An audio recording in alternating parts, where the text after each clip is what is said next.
Most Amazon sellers fail because they overlook the basics of running the business, not because they can't find products. So in this video, I'm going to show you the exact reasons why most Amazon businesses fail and how to avoid them, so you can scale without falling into the same traps. We're going to run through all of the potential reasons why a lot of beginners fail and even some experienced sellers that just burn out or just end up stop selling for whatever reason. And these are probably the most important reasons that I could come up with to kind of attribute to that. And while I go through this list, if there are any of these points that I've already made videos on, they will show up in a little banner on the top right-hand corner of the video here. So that way, if you want to see a more detailed breakdown of those, then you can go check out those videos. The first one is going to be chasing low margins, because a lot of sellers will not set their minimums or not hold to it even. Because what I see a lot is people will start buying stuff at 15% ROI, 10% ROI because the profit might be good. Maybe it's over $5 because it's a higher priced item.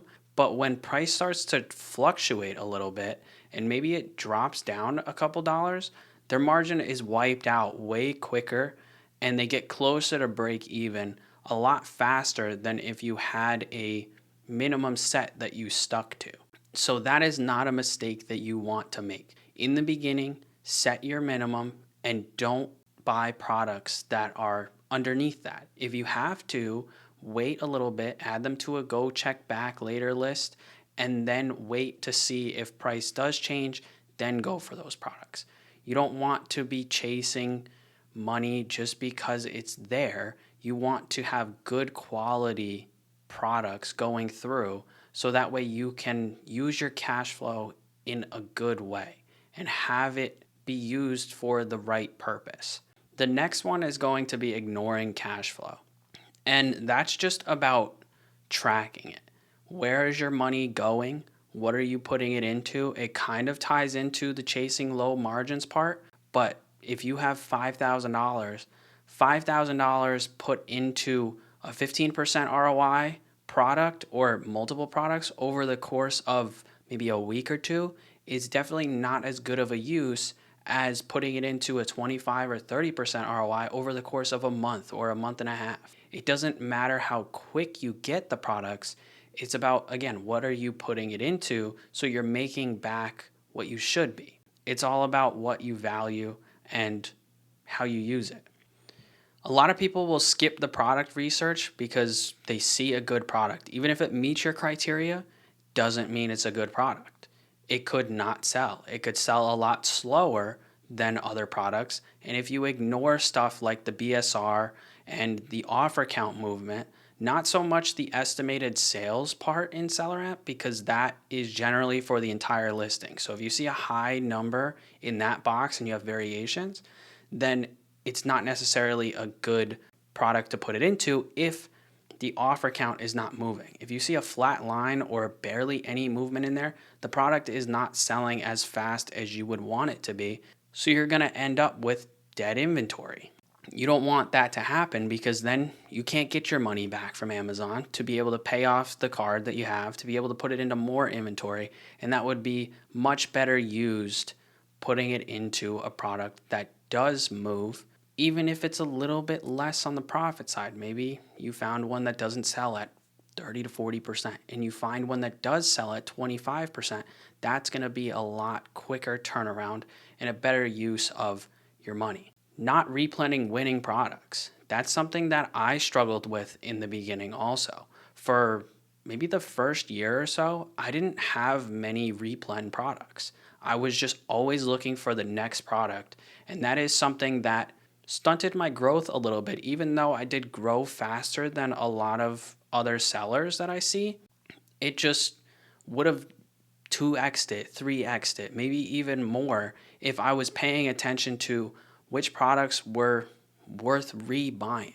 And part of that was because I was a little worried about price tanks.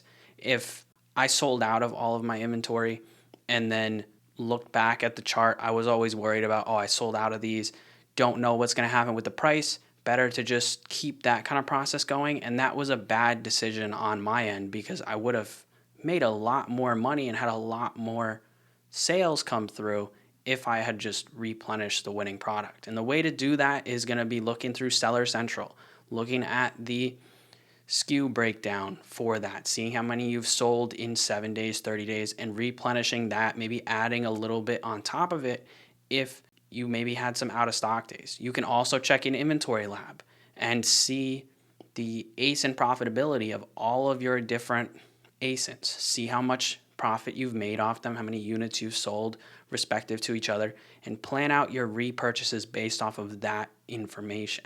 If you don't track your expenses, you're going to be bleeding money.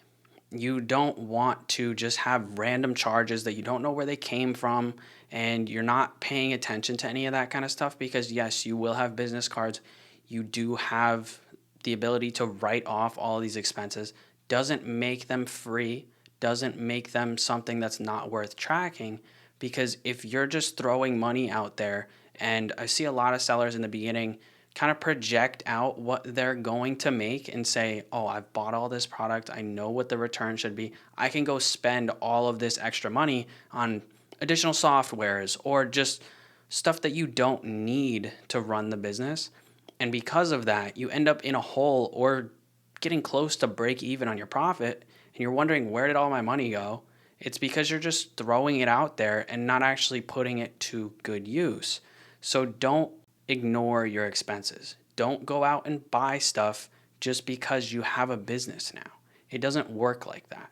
When you're down the line more and you have profit to spend on those expenses, then sure, treat yourself a little bit, upgrade some stuff, go out, get the new laptop if you can afford it on the profit side. Don't buy an expense because you're going to make profit in the end. That is the backwards way to do it, and just not a smart business decision as a business owner. If you're just relying on one sourcing method, then you're hurting yourself a lot. And that is going to be the video that I just posted before this one, showing a Keep a Product Finder breakdown and also how to do some manual sourcing real quick. So you may have seen that video, but that is a very good way to source through different brands, different sales that are going on. If you're just doing SellerAmp storefront stalking, it can get you a long way, and that's what I did for about the first year. But if I had known how to do these other ones, again, I would have grown so much faster, and that's why I wanted to point it out here, because I want to give out the information that I never knew as a beginner. So that way you guys can scale up quicker than I did. Improper repricing. If you have your repricer set to your minimum percentage on your minimum price, say your bottom is 25% that you want, you don't go in there and set a 25% minimum price off of your cost. That's just going to start races to the bottom.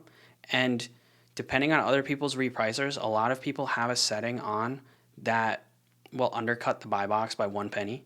And if they have that on and yours is at your minimum, you're just going to start undercutting each other all the way until somebody hits their bottom. And you're going to tank that price by yourself. And that is a horrible way to go about repricing. You want to look at what the current offers are, see what you can get sales at, price it just a little bit underneath that, or even whatever you're getting sales at. Say you have an item that's been selling at 45, set it at 45. Don't let it drop. If you stall and don't get sales for a little bit, maybe take it down 50 cents, $1 or so. But don't just set it to where you're going to lose profit, because you'll see a lot of people when you're sourcing and realize like one guy is $5, $10 underneath everybody else, but everyone else is getting sales at that higher price. And that's his own fault for not taking advantage of the price that you could get. And you're going to lose a lot of money there. Not protecting the buy box is a little bit complicated because it comes into your in-stock rate, it comes into your ratings percentage, it comes into a lot of different things. But when you start having that come into play where you can afford to replen products all the time because you have available credit that's just sitting there, you haven't maxed out your cards and you don't have slim amounts of credit left, and you've gotten a lot of different reviews and all this kind of stuff, which will take a while. it'll take a long time to get reviews on Amazon. So this is mainly just about the in-stock rate here, because the more in stock you are of a product, the more favored you are to get the buy box. That's one of them. It's not all of it, but it is a very important factor in there for how to get the buy box share.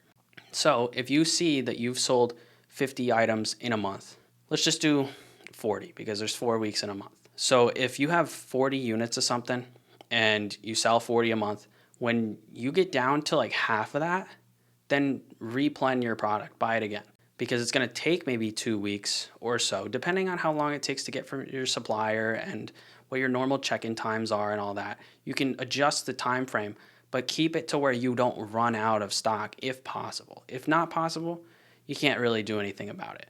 But it will definitely help you if you can stay in stock more often than going out of stock. Ungating is a huge thing, and it really comes down to buying from the right supplier. So I have a brand supplier list on my Ungating video that I just recently put up that's free to download.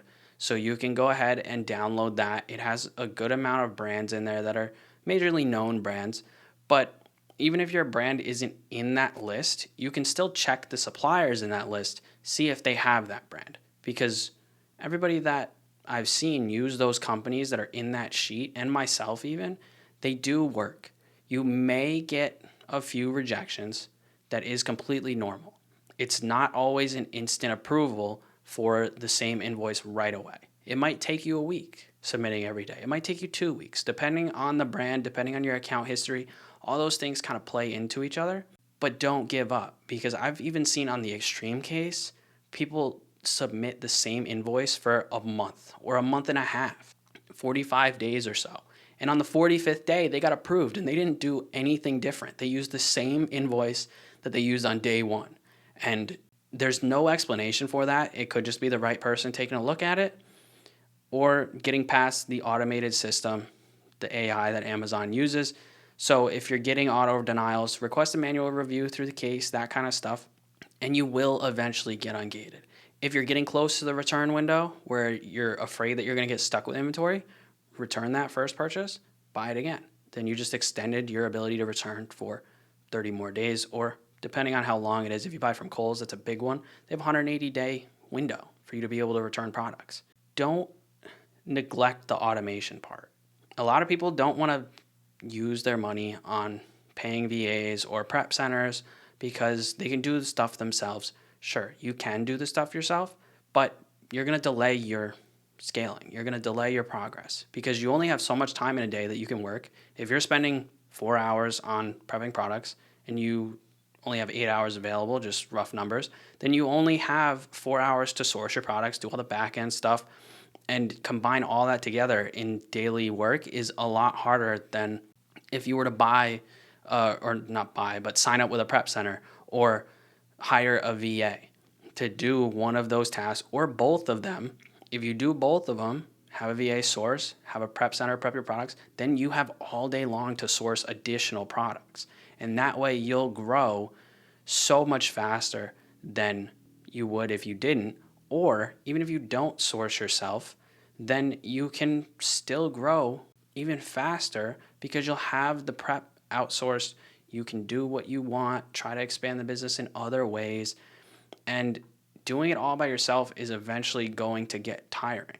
It's going to feel very repetitive. And that's why some people burn out, because they get tired of doing the sourcing. And then when they don't source, they don't send products in because there's no products to send in. And then it just starts to slowly die out from there until you have no product in there or very minimal product. And then you have no sales coming through. You have no profit coming through. Poor VA management also, that's a huge thing, is a lot of sellers will just hire a VA, tell them this is my criteria, go do what you do. That's a horrible way to have a VA work, because if you don't give them the systems that you have and you don't teach them what you know or show them how you analyze products, they're going to go off possibly what the last seller that they worked for did if they had a previous employer. If they didn't, they might have come from a training agency which maybe has different ways of doing stuff than you do, and it's just not going to line up well. You're going to get all these products that you're possibly saying no to. It's going to be a waste of their time, and it's going to be a waste of your time. So you have to be able to train them. And I was actually talking with one of my students the other day about when to hire a VA. And it's all about when you know how to source yourself. You could hire one a month out the gate. If you spend all day sourcing and you know exactly what to look for, you have that knowledge, then you can hire somebody that quick. But if you don't, you need to put in the reps yourself, get that history under your belt, so that way you can teach them. Tell them why you say no to stuff. Tell them why you say yes to stuff. So that way they can adjust what products they're putting into your buy sheet. So that way it's a good use of both of your time. You don't have any issues, that kind of stuff. Something I didn't do for a really long time was get a sales tax exemption. That wasted a lot of my money because you can use it on multiple different sites. Walmart, for example, Walmart Business, they accept sales tax exemption. Home Depot, soccer.com, all these different sites accept sales tax certificates, and you don't pay sales tax. It's self-explanatory. Like, I wasted so much money in sales tax that I didn't need to pay. Now, if you have a prep center in a sales tax-free state, it doesn't really apply to you as much because you're not paying that cost. But if you don't and you have sales tax in your state, definitely something to get. And mine didn't cost me anything. It may depend on the state that you're in, maybe a small fee, but that small fee one time is going to be well worth saving all of that extra sales tax right there.